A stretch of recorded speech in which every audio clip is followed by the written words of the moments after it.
Hello, in front of me I've got OPPO Find X5 Lite. In this video I'll show you how to add different types of cards to Google Wallet.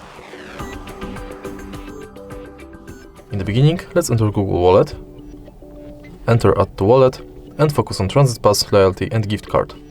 Firstly, let's enter Transit Pass and select Transit Pass you would like to add to your Google Wallet account.